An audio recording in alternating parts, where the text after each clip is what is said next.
Welcome to Plymouth University. Welcome to the exhibition room of the Roland Novinsky building. And welcome to this evening's CogTalk. If you'd like to all now settle down, we're about to start. Take your seats, there's plenty of seats.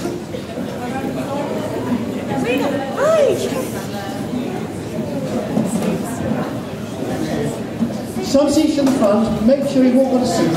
You've got plenty of seats.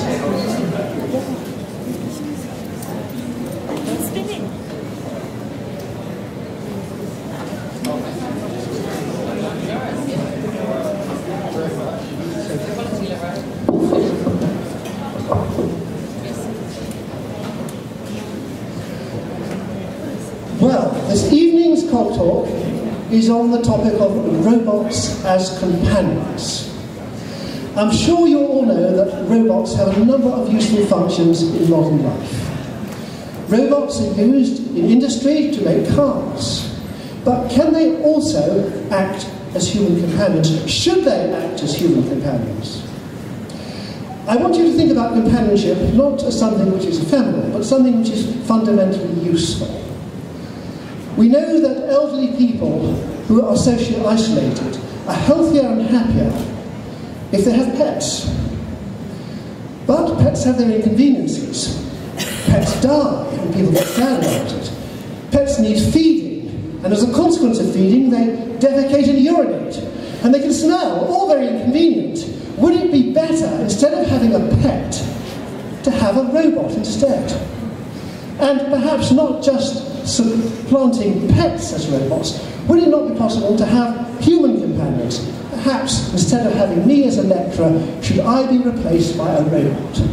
These are the questions. These are questions which I would like you to think about.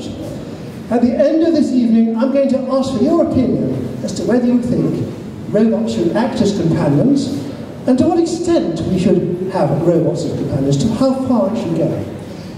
But to help you make this decision, we have two eminent speakers who are going to give us some of their insights.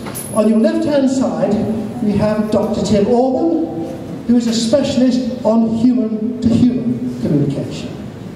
And on your right-hand side, we have Professor Tony Belpaeme, who is an expert on robot-to-human communication, or human-to-robot communication. I'm going to start by asking Tim to give us some insights into human-to-human communication and to explain to us how it is possible that humans form some common ground and to what extent it's necessary for humans to be good at communication for that common ground to be formed. Over to you, Tim. Hello. I've got a script here which I was going to read through, and on the screens here I've got some video material and some recordings of things like police interviews and telephone conversations and so on. I was going to use these to illustrate this point about achieving common ground. But as a preliminary, what I want to say is that I won't be talking about robots. What I know about robots, I think you could write on a very small postage stamp. Okay? And so that may sound odd. But what I do want to talk about is a principle of human social interaction, and so one which I think needs to be addressed if we're going to think about robots as companions. And this principle is, as it is on the screen there, achieving common ground. So, if we think in broad terms about this term companionship, it is a type of relationship. It is one sort of relationship that we can have with people, animals, as Michael has just pointed out, with pets, and I suppose material objects like robots. Companionship, though, is one amongst many sorts of relationships that we have. Things we have relationships like friend, competitor, neighbour, colleague, brother, sister, and so on. These are all what you might call long-term relationships. We can also have much more fleeting relationships, shorter term. which come and go through our everyday round of life. At the supermarket checkout, over the phone, someone who calls. So, all relationships, whether they're long-term or they're fleeting, require us to establish some sort of common ground, however temporary, with the other person or the other entity. Another term for common ground is intersubjectivity, which is a technical term, but I'll continue to call it common ground here. So common ground is when we establish a shared understanding of what this particular encounter we're engaging in is about. It's a central question to ask about how we go about our daily lives. How can we and others that we engage with establish a shared common experience of the natural world and the social world, and how can we communicate this? We can't see into the minds of other people, so we can't check what they see, feel and think about the situation and whether that is the same as our own. What we have to go on is what they do and they say. And so it's through interaction that we can establish some sort of common ground. And what I'm interested in is these moment-to-moment ways in which people establish common ground and so forge a relationship for that moment and for pursuing particular projects. So, if we can have the first clip, what I'd say is look at this clip. I'm afraid the quality is not quite as good as I would have wanted. Oh, hold on.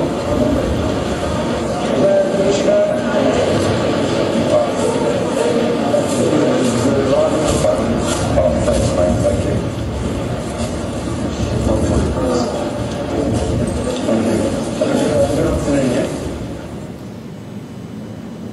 Okay. So anyway, what I was going to say is look at this clip that you've just seen here. How do those people establish a relationship with the big issue seller and the other person that he sells it to, and make it work smoothly? What are the things they do and say which make it work? And what are the sorts of things in the context there which make it work? So the sorts of things which I suggest here are the overall setting. Yeah? It's a street setting. We know the sorts of things that can happen in the streets. We don't expect people, for example, to be taking a shower, but we might expect someone to be doing something like selling something or doing a bit of hawking.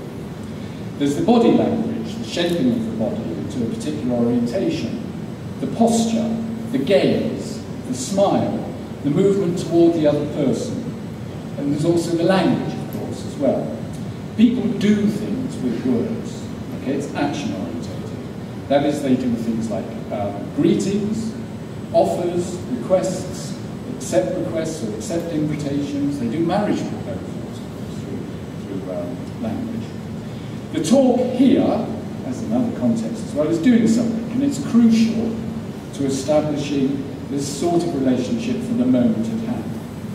Shouting big issue is an offer to the passers-by, and which they refuse or agree to, if, in this case, somewhat hesitantly. Okay, so let's have a look at the second clip. It's the same big issue seller. And you can see him establishing a relationship that can be very fleeting, but also not necessarily very cooperative in that mundane sense of people getting along with one another. And what you see here is the ritualistic way in which a relationship is opened up and then closed down, all in very quick order. So have a look at that and think about what the components of this ritual are. Oh.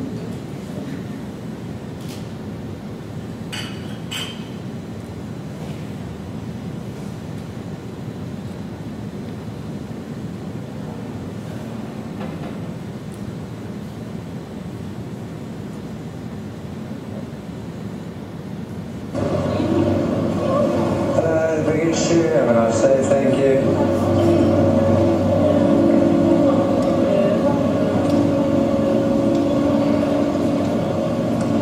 Hello, big issue. Have a nice day.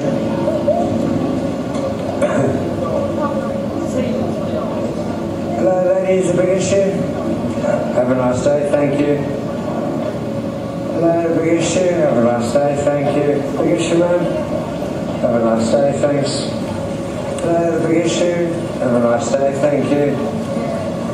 Hello, big issue. Have a nice day, thank you. Hello,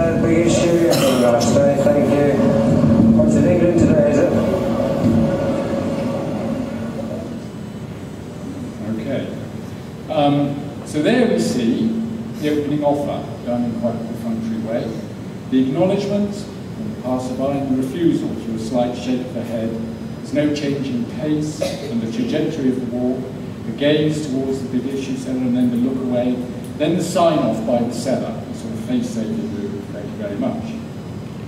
So even though this isn't a relationship which you could characterise as friendly or positive, it nevertheless is a relationship that is a shared understanding of what's going on and how we should play things out when we get into these sorts of relationships. So the next clip, don't start it yet,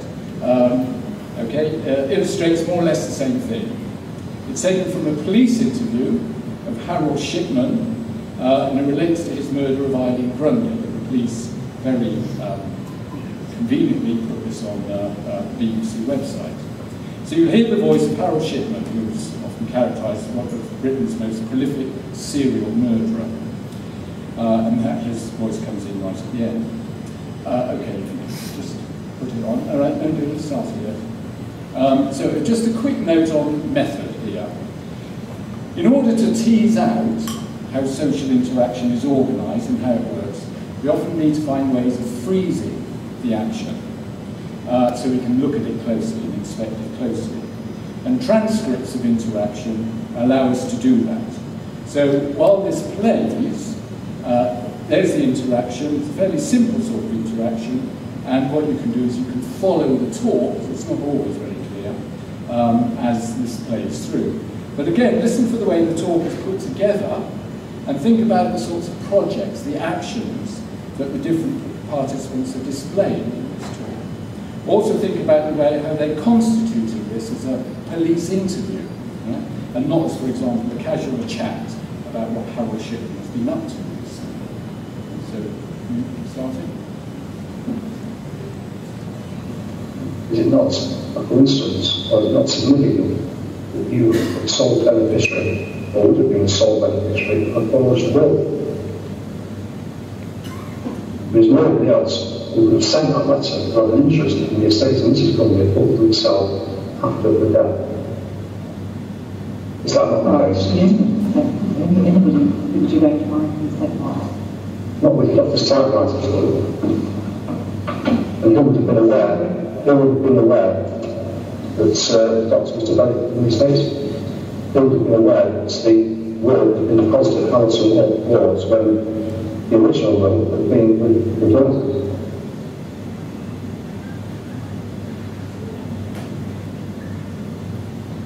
Would you not agree it is not? Would you agree there's no medical history which would support Mrs. Grundy's very sudden death? Everyone will die suddenly, at old age, and just run out. Yes. Okay, so one thing to notice here is that we don't just slip into roles, the police officer, the suspect, the solicitor, we actively create them. And we create them on the assumption that we all take it to be this sort of situation. So the police officer asks the questions, Shipman doesn't, and the solicitor doesn't.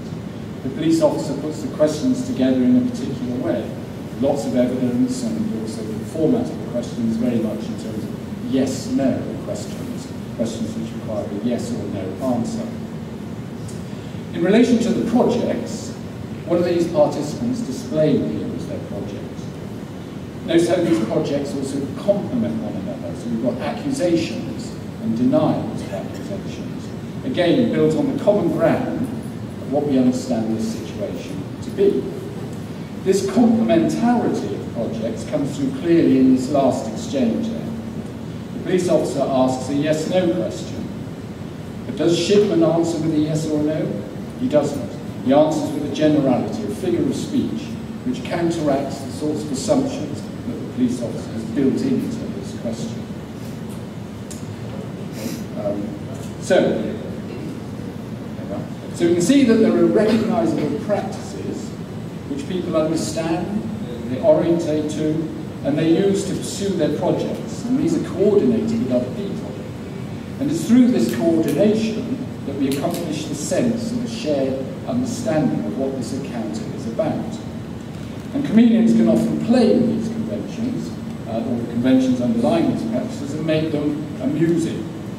So this is a clip from a bit of Fry and Laurie, and as you watch it, you can work out how the exchange takes a strange and possibly amusing turn, if not prejudged as amusing. Okay. Good morning. Sir, it is a good morning. Sir is handsomely right to say so. Yes, right. Was Sir aware I'm in the business of wondering that I made so bold as to remark to the youngest of my mothers earlier today on the goodness of the morning as she wheeled me into an upright position? Was Sir in an awareness of that? No, I have no idea. Here is a morning, mother of my bosom, I aver, as fine and crisp and gutty as any since the days that Compton and Edridge opened for England, and the sun never went down on the British without asking permission first. Did you? Sir, I did, sir. And if two broad-shouldered, long-fingered young men such as ourselves can come independently to the conclusion that the morning they are currently experiencing is one of a goodness, then one of a goodness it most assuredly is. Really, sir, and you with a shabby leather of it. But sir didn't come into the shop to trade himself with me on the state of the morning. So we've seen this clip that ritualistic good morning is not treated by Stephen Fry there, the character Stephen Fry plays. It's not treated as a greeting, but treated as an observation and then elaborated at length by him. There's another principle we can see here too, and that is when things do seem to deviate, they seem to go wrong, then we look for reasons for that, and we try to make sense of it and revise our understanding of what's going on and try to follow a line that's being pursued until possibly everything becomes too real. Things can go wrong in everyday life as well, not just in sketches like this. So the next clip is a telephone conversation. And ask yourself, does it go wrong? And if so, in what way? I'll put the transcript up again, so it's a little more complicated this time. But you can follow it and look at it and inspect it and identify where this possibly goes wrong. So think about the sequence of actions that we go through when the other person, when we use the telephone, and particularly this sort of telephone, it's a little bit old now I suppose, but landlines, where we don't know who's calling before we pick up. Okay, so hear that.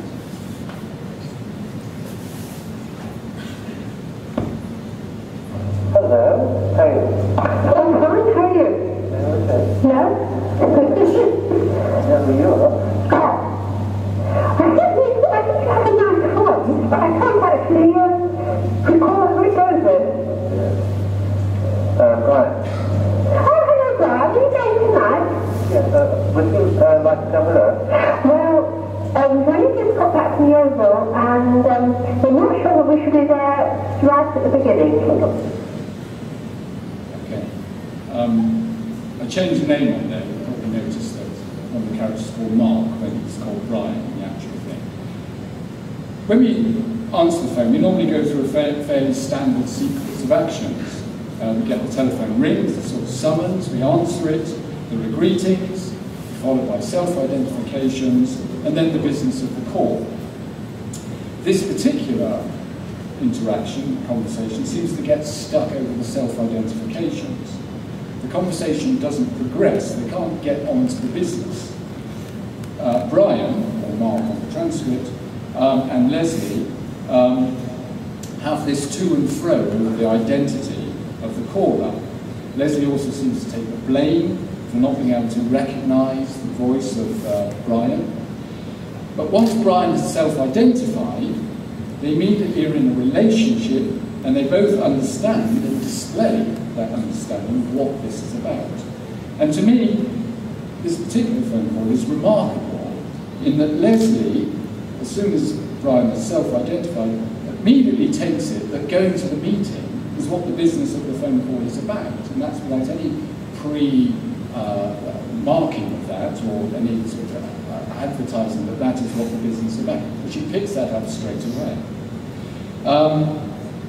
She hasn't made the call, Brian has. She can only know that through a long-standing relationship and a stock of shared knowledge that she has with Brian. The point as well is that once they've repaired this sequence, they're off. Their mutual understanding is attacked and it's restored, and they can get on with the business of the phone call. Okay, this is my last clip. Before we started. Yep. It's of a little boy who's severely autistic, and this clip shows him teasing his mum at home. And you notice there's a very playful exchange, and they both get a lot of amusement and fun out of this particular encounter.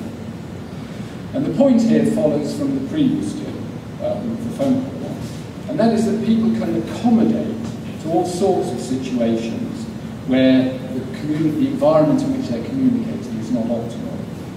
With a phone call, you lose sight of the other person, and so you have to develop common ground entirely through the way people speak and what they say. You don't have access to gesture, gaze, and all the other non-verbal features of the encounter. And the same goes for many interactions over the internet, which is even more degraded. However, we can accommodate to that, and we can have a perfectly good encounter. So in this encounter, Alfie, the little boy, who is non-verbal, so he doesn't use words but articulates non-verbal sounds, and you hear he says things like I. Again, have a look at the clip and ask yourself, how do these people turn this into an encounter which for them is so amusing and mutually rewarding? No more biscuits. Bye biscuits. No more biscuits. No more biscuits. Yeah, Archie, bye biscuits. What's that? I want. What is it? Show me. Show me. I want. Garden. No garden. Okay. So you can see there that Mum and Alfie have developed a local understanding, as you'd expect of a mum and a child. In this particular instance, that understanding revolves around the use of the PEX, and that's the set of cards that you can see he moves over towards on the left-hand side of the screen there. These are picture exchange communication cards, and one of the subtle things that Alfie does there is that he points to the cards, at the same time articulating, and that's rather than taking the card and showing it as being taught to do when using the system as we've been taught previously. And this distinction is a key to the way in which Mum understands what Alfie is doing. Alfie also initiates these rounds of humour despite his limited verbal abilities. If you listen and look at the film carefully, you'll see that he initiates the joke by pointing at one of the cards and articulating. He then looks towards Mum and starts to laugh. And this is typical of interactions involving laughter. You do something, and then you turn it into something laughable, and you invite your co-participant to treat it as a laughable by positioning that laughter particles after the action. And then in this case, as is often the case, the laughter invitation is taken up by Mum, and they both end up laughing together and making this a mutually enjoyable moment which contributes to the overall bond that they have with one another. So, finally then, hopefully you can see just through these short clips and what I've said that there's a lot going on in establishing common ground. A lot of subtle non-verbal work as well as talk. It takes the coordinated contribution of both, or if there's more than two, all the participants to achieve this common ground. We can also adjust to situations where the ability to communicate is degraded, either because of the medium, as in telephone calls, or because of the impaired communication abilities of one or more of the parties. But through the joint contribution of both of the parties, we can achieve common ground where we both understand and display that understanding of the situation we participate in. So that's my main conclusion. And the sort of question that I have at the end, which Tony may be able to answer, is, can robots do that participation? Can they make that contribution, or are they just robots? Thank you.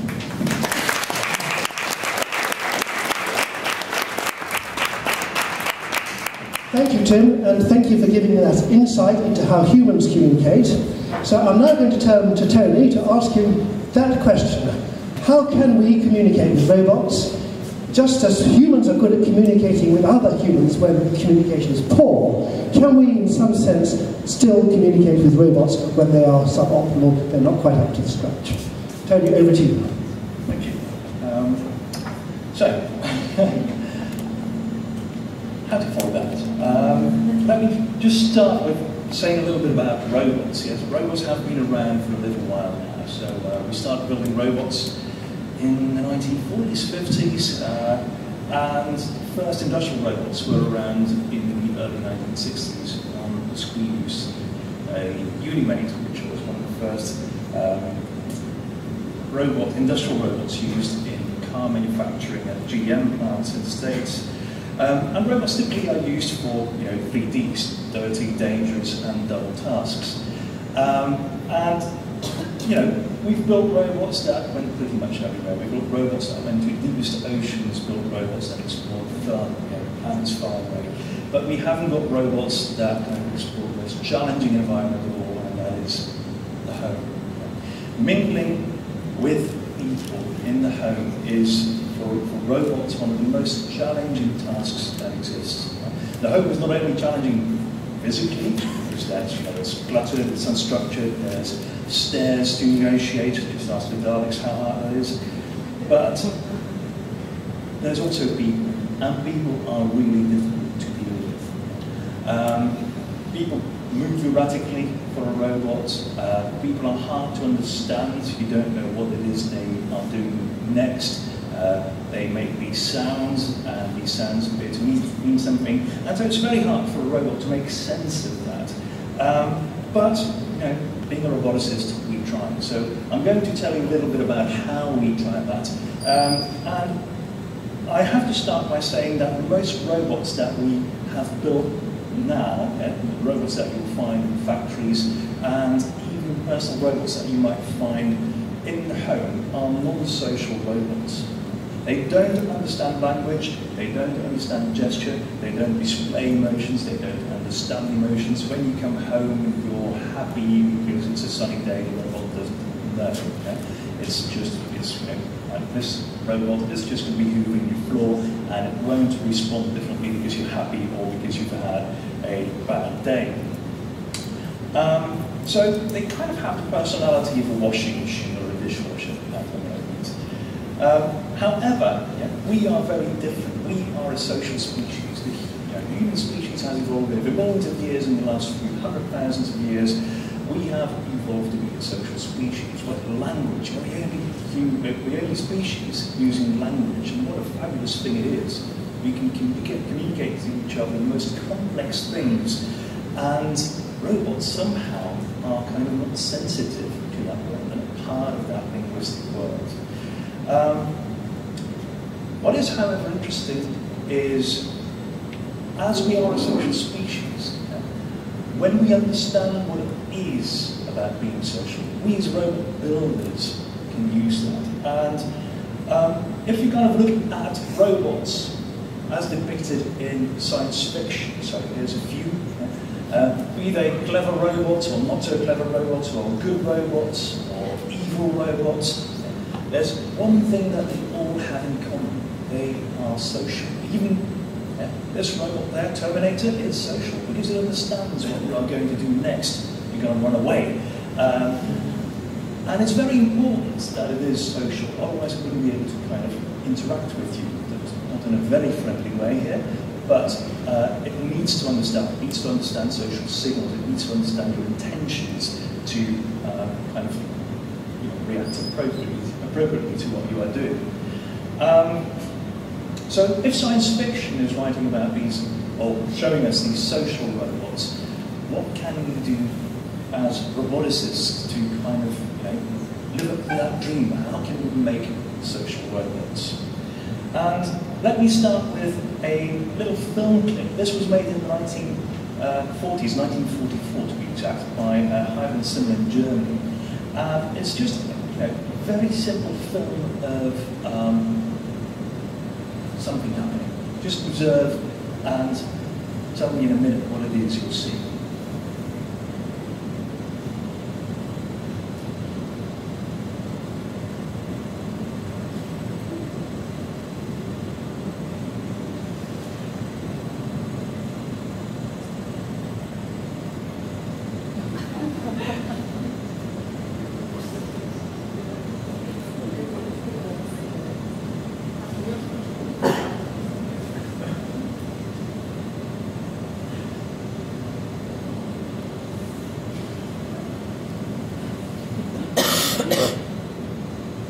Would anyone like to tell me what kind of character the big triangle is? Really nice. People typically say, oh, he's a bully, he's really intimidating. The dog has a friend, and the little triangle is his friend. And now the big triangle is looking for them, doesn't find them, he's really But there's something really interesting about this, and it's, you've just been watching a film of geometric figures moving on a white surface, and that didn't kind of faze you, because while you were looking at that, you attributed human characteristics to those geometric figures, which is absolutely fascinating. Why did we do that? What is going on when we do that? I don't know. Psychologists might do. But it's a brilliant thing when we are trying to build robots. We do it all the time. When we see machines, when we see stuff that isn't an animal or human, we will attribute human motivations, emotions, goals, intentions to it. I don't know if you were here for the Model Y, but this vacuum cleaner robot was driving around. And there was a certain purpose to it. This wasn't to sweep the crumbs of your minced pie, but I wanted to see if people would treat it as something having agency. And some people did. Some people kind of really looked at it and commented on where it was going, what it was doing, how it was lost. No, it isn't. It's a robot. Why do you do that? But it's something that we always do. Whenever we see a robot, even a very simple robot such as this one, we treat it as having human characteristics. And that's brilliant for us. It's really a blessing for us roboticists. Let me just give you an example of a very strong effect that we use in robotics. It's called, it's got a different name for it earlier, but it's very simple. Here's an example of it. Here's a sink and a tap. But you don't see a sink and a tap at first, do you? You see a face. Here's a scared building, and a very mean zipper, and a happy grater. You see these things and you see faces, so what is going on? Somehow our primitive brain, for very good reasons I'm sure, is always on the lookout for faces. And it's something that we can use when we build robots. When I show you one dot, you don't see anything. When I show you two dots, you still don't see anything. When I draw a line under that, it's a face. And this is something that we quite often use when we're building robots. And so here's what I did earlier. This is a keep-on. The picture you see there is kind of the pro version. This is the keep-on that will set you back £20,000. This is the keep-on that sets you back £40. And it's just a novelty. Shall I just switch it on? So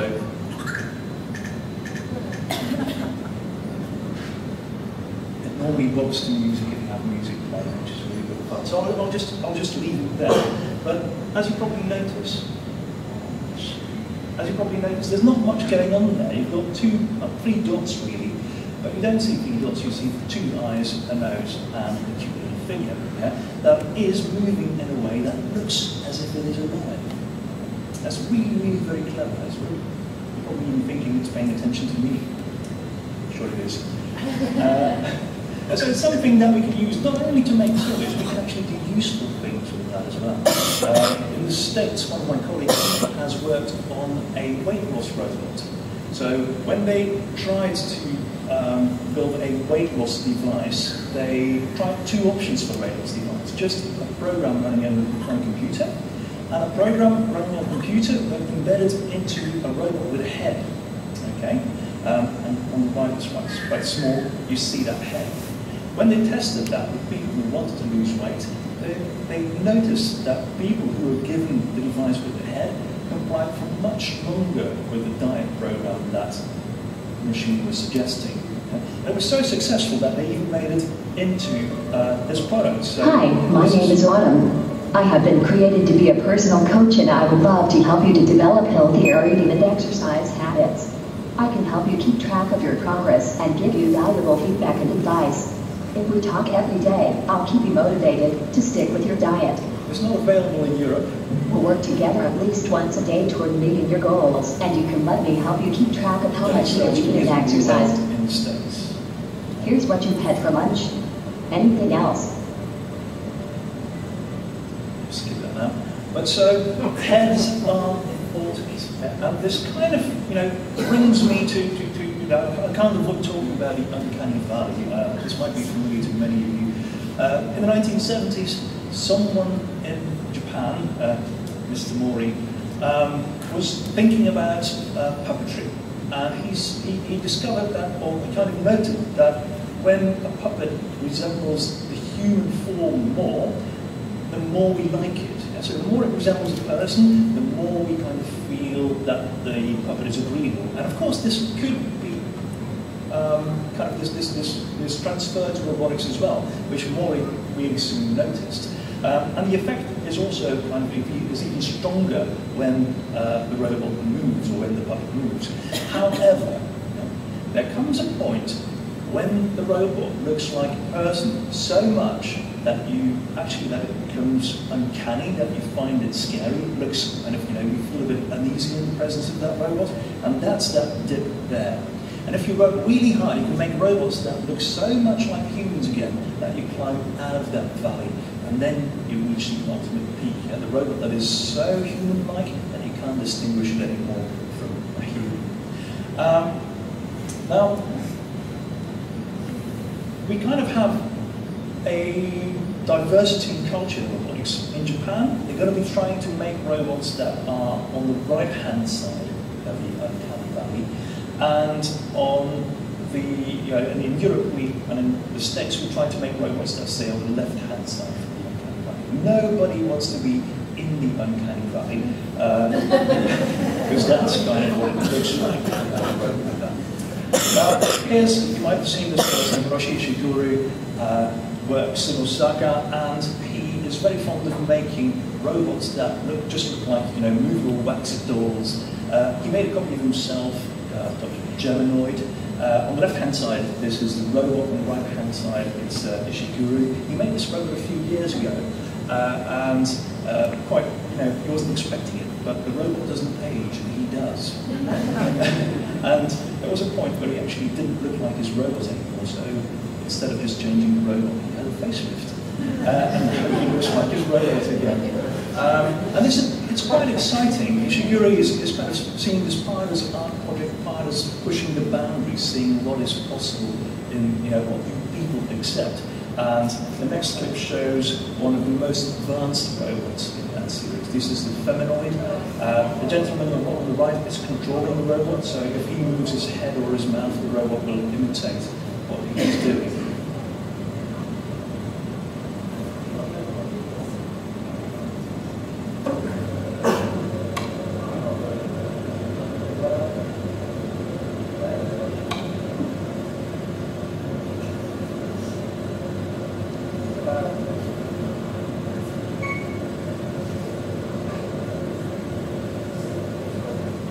And this is really, really quite amazing. It is very, very human-like. If you stand next to one of these robots, then you feel uneasy. It's like it is human, but it's a robot, but you would like to touch it. As I'm curious. I want to know what it feels like. You almost don't dare to, because it's so human. You kind of respect it. You almost treat it as being human. And if you touch it, it's very eerie because it's cold. But sometimes it goes wrong. Yeah? So here are some experiments by my Japanese colleagues that are less successful. The top is another of the androids. At the bottom you have Diego San, which is supposed to be a cute baby robot. And it didn't really work out like that. In the West, we tend to stay on the left of the uncanny valley. So this is a robot that we've made in Plymouth. It's called Lighthead, and it's obviously a robot. You can't walk in the room and think like, oh, this is not a robot. It is, and we deliberately make it look exactly like that.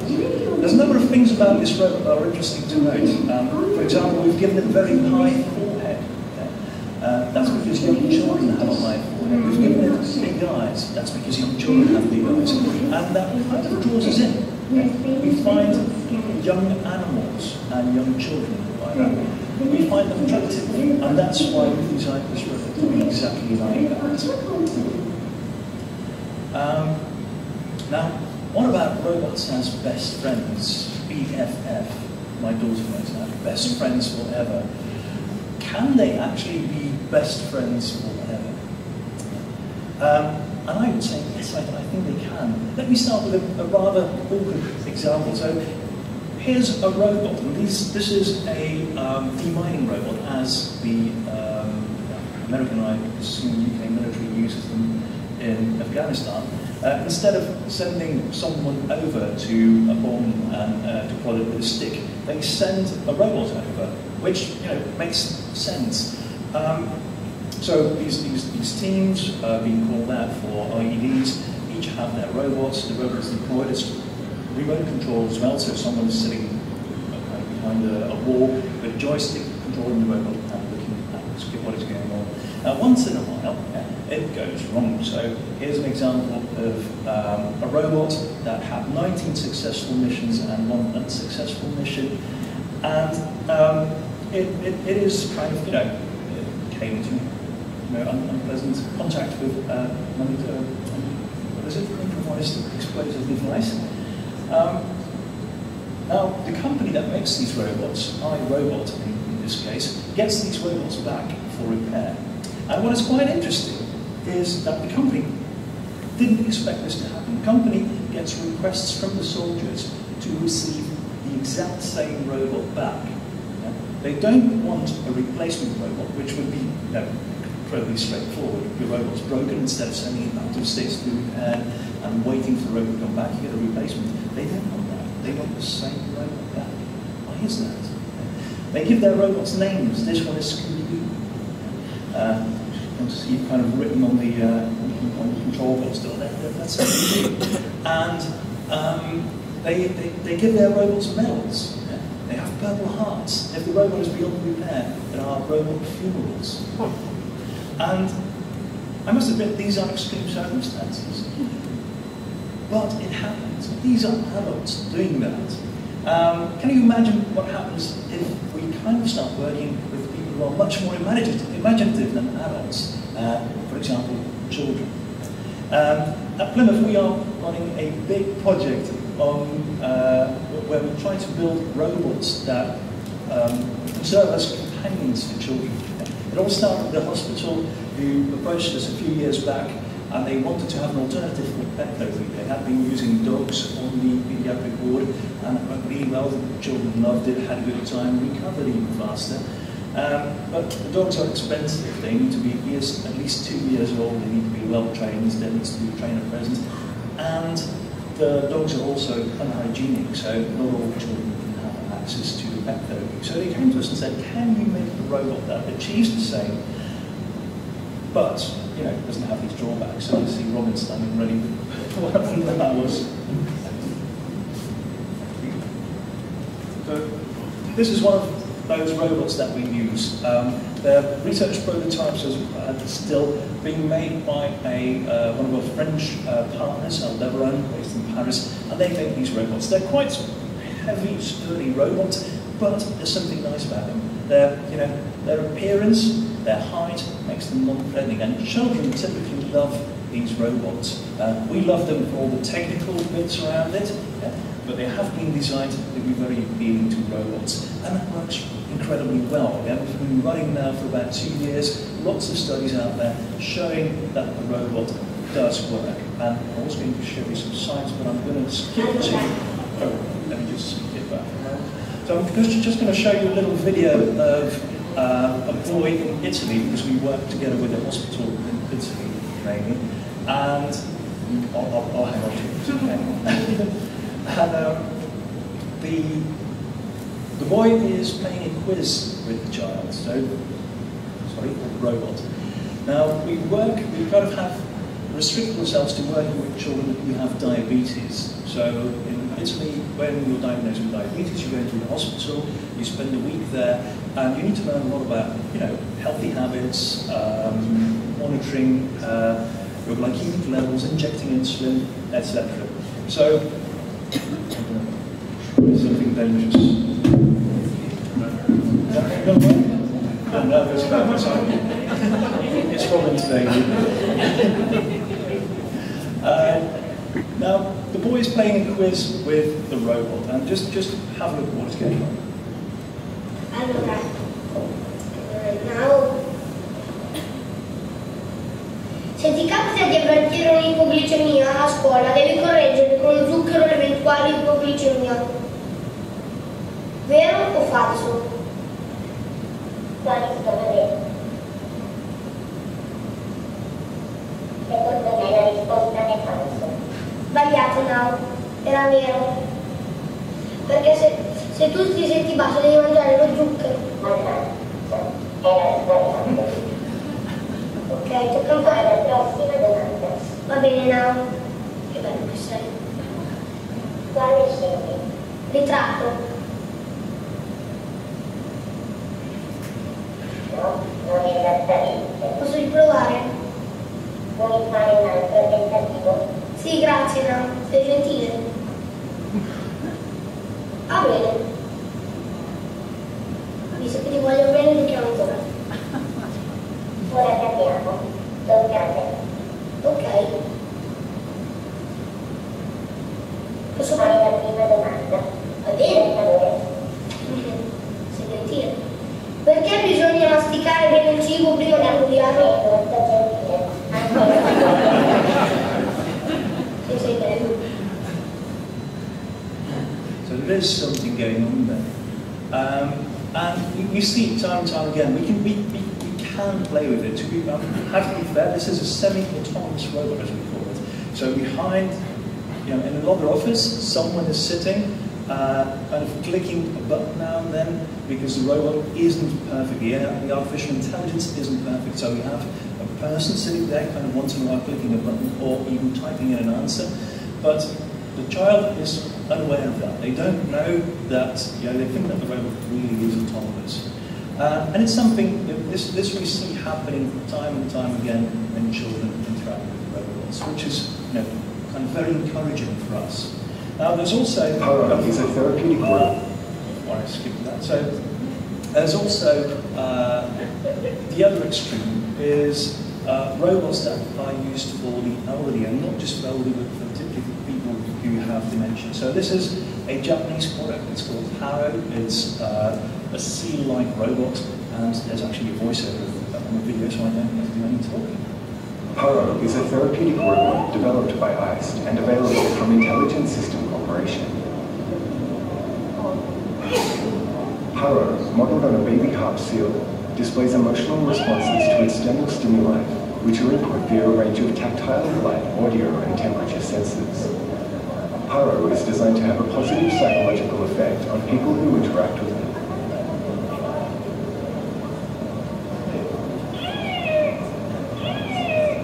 彼には価値観として、撫でられると心地よい、叩かれると嫌だと、そういう価値観がありまして、それで飼い主との関係の中で、撫でられた行動を、覚えていて、同じような状況の中で前に撫でられた行動を出やすくしていくということで、飼い主の好みの性格に少しずつ変わっていくということを学習として行っています。This robot looks just like a novelty, but it is quite expensive. It's very high tech. It's got 2 computers inside, lots of sensors and motors, and it'll set you back about £10,000 to buy one of these robots. And so it's not a toy. Where is it used? Well, it's aimed at care homes. So here's kind of an experimental setting where the robot was introduced in a Japanese care home with people who were suffering from Alzheimer's. The lady in front is hooked up to an EEG machine because they wanted to monitor brain activity while she was playing RO. And it's incredible how well it works. Yeah? So it works so well that, for example, the Danish government has made a budget available to provide every care home in Denmark with Paro robots. Yeah? And if you were to go into these care homes, you might just see people walking around with these robots, carrying them back to their room, feeding the robot electricity with the dummy, and caring for them as if it was a pet, singing songs to it, taking care of it, and generally having a really good time looking after the robot. And so that's kind of how we managed to cover that whole spectrum, from children to the elderly. And I think that robots will become best friends forever. This is where I finish. Thank you.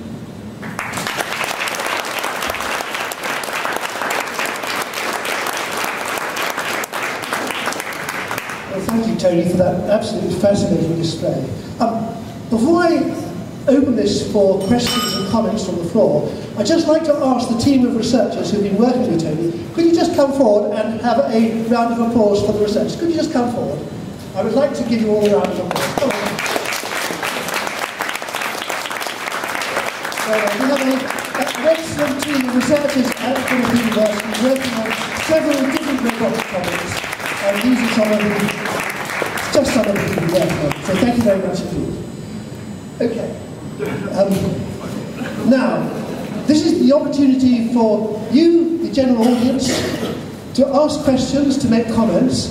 What do you think about robots as companions? Do you think that we should be continuing down this road? Do you think it's a good thing? Do you think we should be going even further than we're going at the moment? So, if you have a question, I think we've got roving microphones. Yes, we've got a roving microphone here. Yes, we have a question from the front. Just wait for the microphone and... Is it on? Yes. I would like a robot companion because I don't have a little brother or sister and they want to play with at home. Well, that is absolutely lovely, and we hope your daddy sometime will get you a robot companion that will make you happy, a very happy girl. I think it'd be cheaper than another baby. Yeah. Okay, that's our first question. Can we have another question or comment from someone in the audience? Don't feel shy. There's no need to feel shy. Yes, we've got a comment at the back. Excellent. Well done. Hi. I was wondering where you think the moral imperative lies with the behaviour of robots. Does it lie with the creator, or are these merely tools that are set free and unrestricted? If you see what I mean. Okay, so try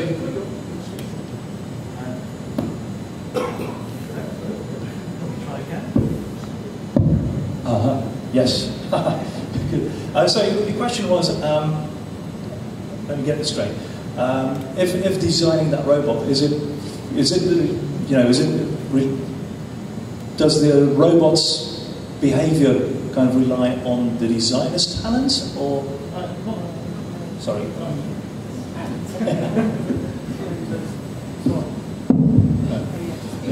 Not so much the talents, but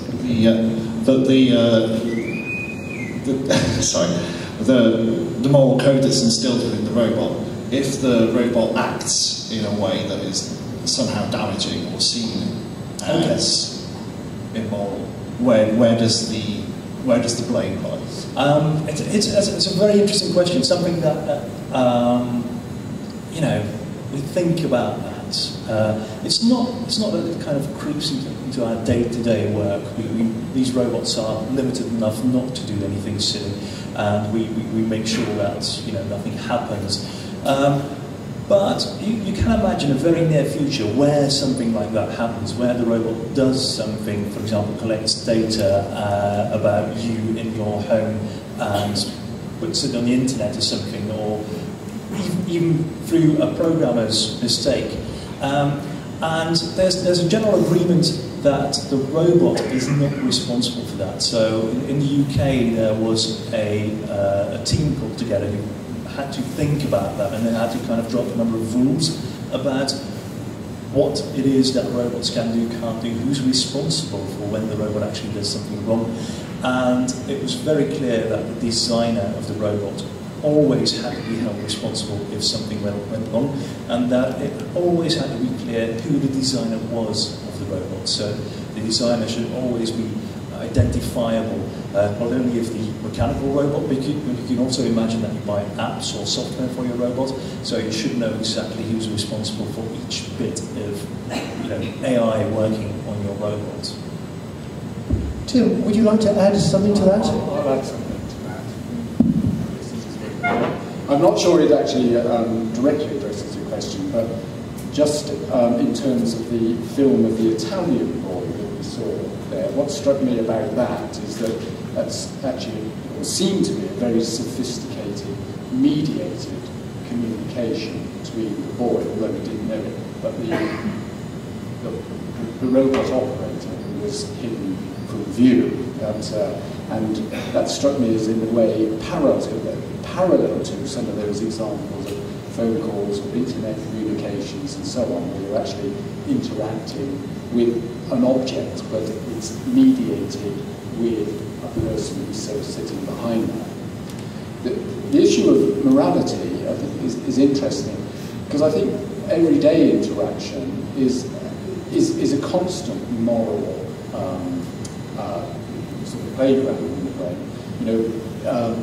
Which can be quite mundane. It's obviously a big moral question. So just in the clip with the flying lorry, if you say good morning and someone doesn't answer good morning, you could see that as somehow morally breaching some of the rules that you expect to carry on. So I think the sort of morality, in a sense, there's the sort of mundane morality of the everyday interaction about the rules and the rituals, and you do something and you expect something to happen following that, which clearly robots have to do as well.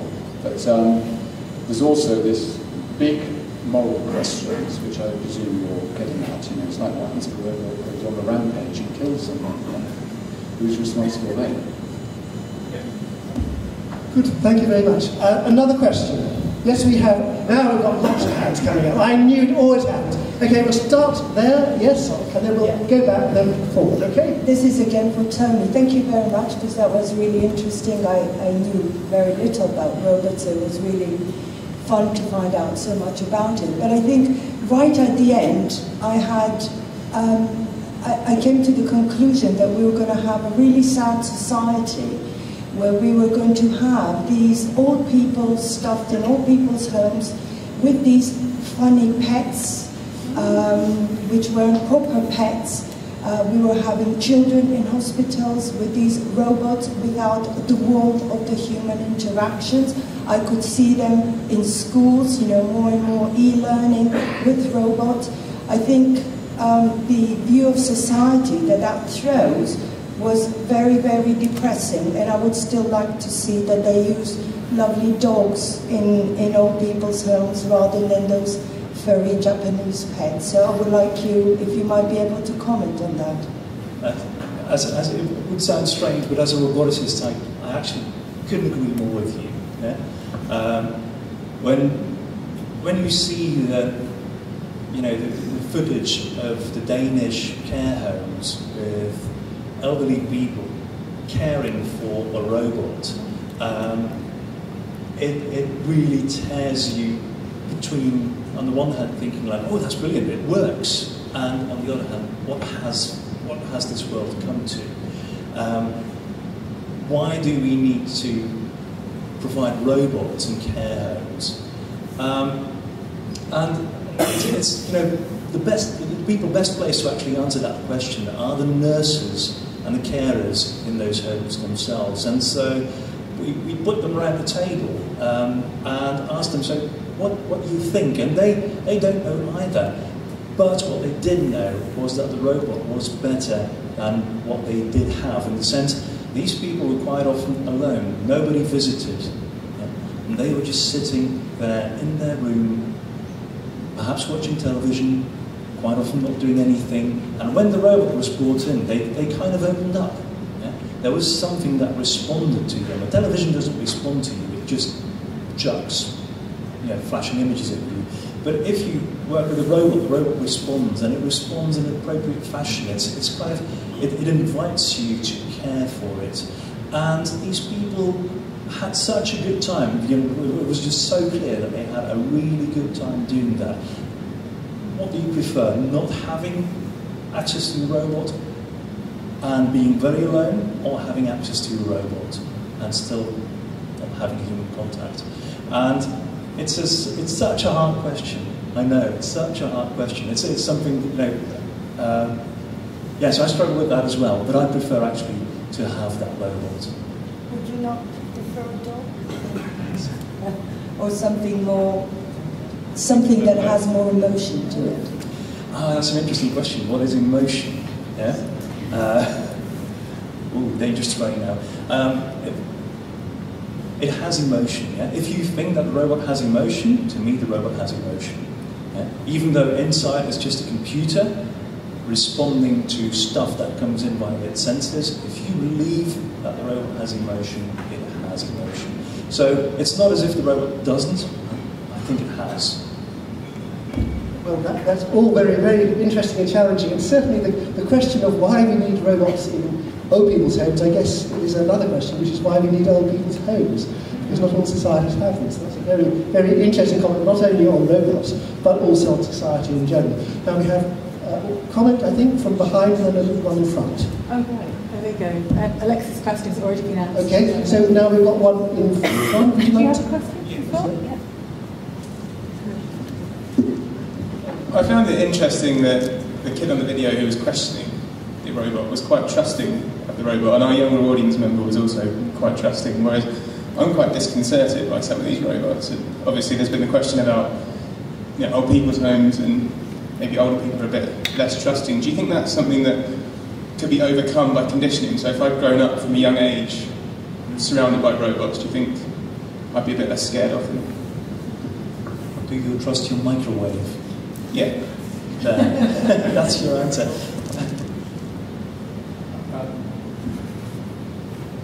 I was going to say something. That's gone. The issue of I think what I was thinking about then, while you asked that question, is because we started off with this question about can robots become companions for life, and that was the question that you, or one of the questions, friends for life was one of the questions you ended up with. And I think in part, we're treating these categories like companionship, friendship, and so on, as though they're fairly well understood, that these are sorts of relationships we can label and define and so on. But I see these labels as something that actually reflect more on us. They're something that we use to sort of constitute and characterize the sort of relationship that we have with people. So, if we think about the term companion, using that term about another person or a robot and so on, does something about characterizing, constituting that relationship in a particular sort of way. So I think as well as looking at what sort of interaction happens between us and robots, we also have to look at the sort of language we use ourselves to characterize and define these sorts of relationships, because we're already, by talking about this as a companion or as a friend, we're already anthropomorphizing that relationship, or that interaction. Yeah, we can think of other ways of describing that, other ways of characterizing that, which I think would be less anthropomorphic. So I think there's something going on there, which is part of perhaps the sort of institution of robot engineers, who are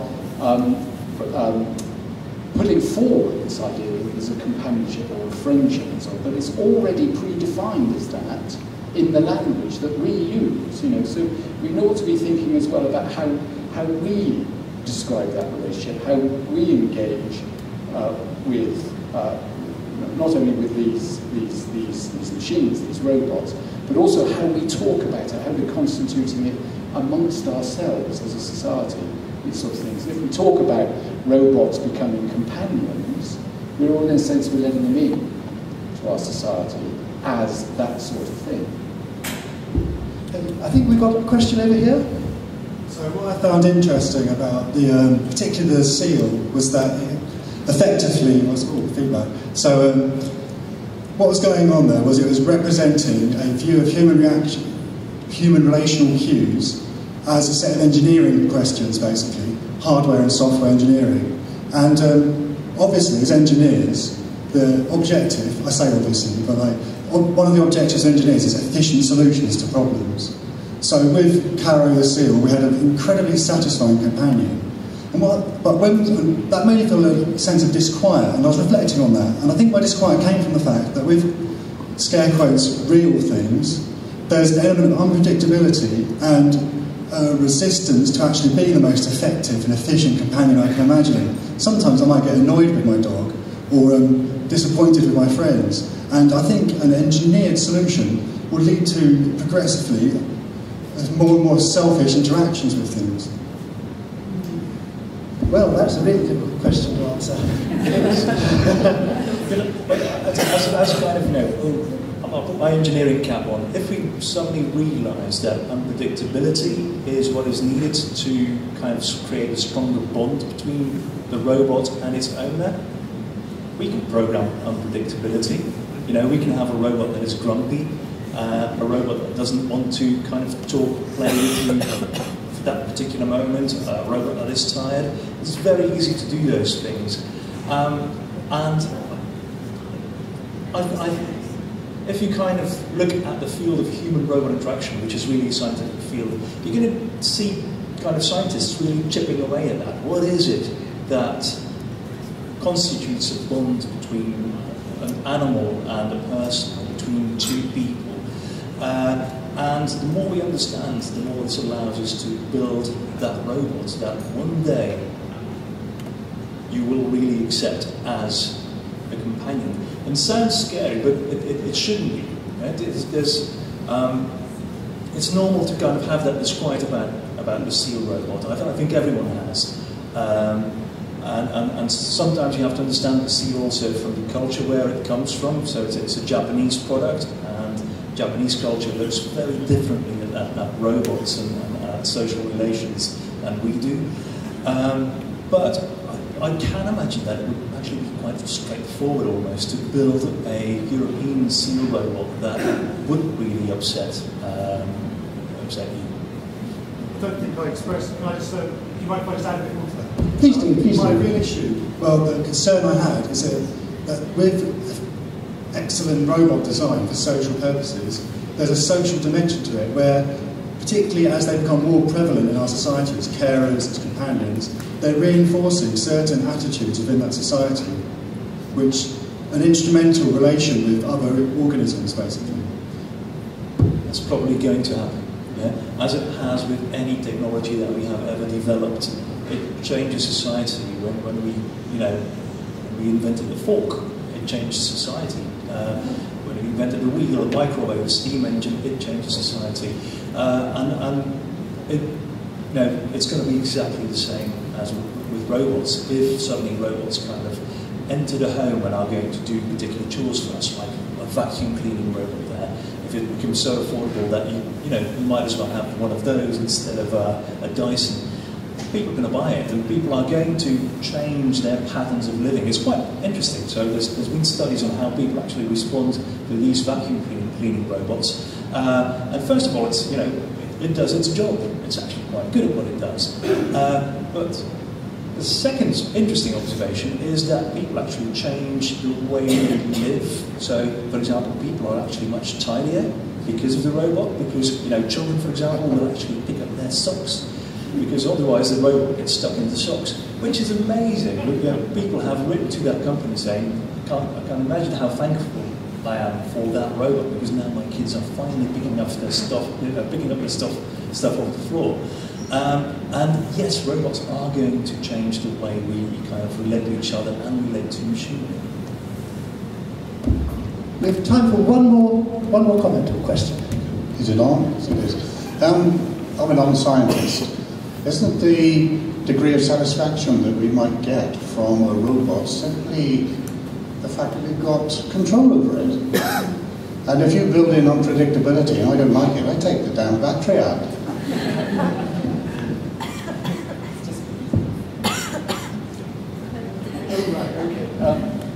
I think you're right.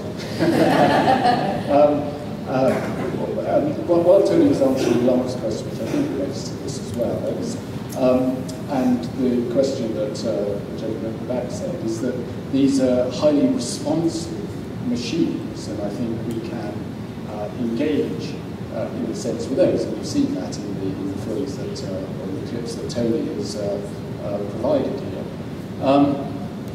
And I suppose, in part, that's where the slight moral squeamishness comes in with people who are suffering from Alzheimer's, is you wonder whether they've got the mental competence to treat this interaction as if, you know, we're engaging with this machine, as if it was human. But we still know it's a robot, and in part that's maybe because, one of the reasons why in Europe you build robots which look like robots, you know. But so, you know, we get enjoyment and fun out of interacting and seeing its responsiveness, but we still know it's a robot, so we engage with it as if it's a person, but we know it's a robot. Good, well, thank you very much. We've had a fascinating evening. We've had two very interesting talks, and we've had some very, very interesting questions from the audience, which is focused on moral issues, and also it's brought us to the question of how we as society may change with the development of robots. I want to end up by asking you to show whether you agree or not with two statements. I'm going to ask you first of all whether you think robot companions are good for other people, and then I'd like to ask you whether you think that robot companions are something you would like to have for yourself. So if you think that robot companions are something which would be good for other people, can you raise a hand now? Okay. And if you disagree with that, can you raise a hand? Okay. We have a slight majority in favour of robots for other people, but by no means unanimous. Now the question is, would you like, we've got some around here, we've got one over there, would you like a robot companion for yourself? Yes! Yes, yes, excellent, well done. I wish I could get you one very soon. I wouldn't call it a companion. And who would definitely not want a robot companion? Well, again, we've got some who don't and some who do.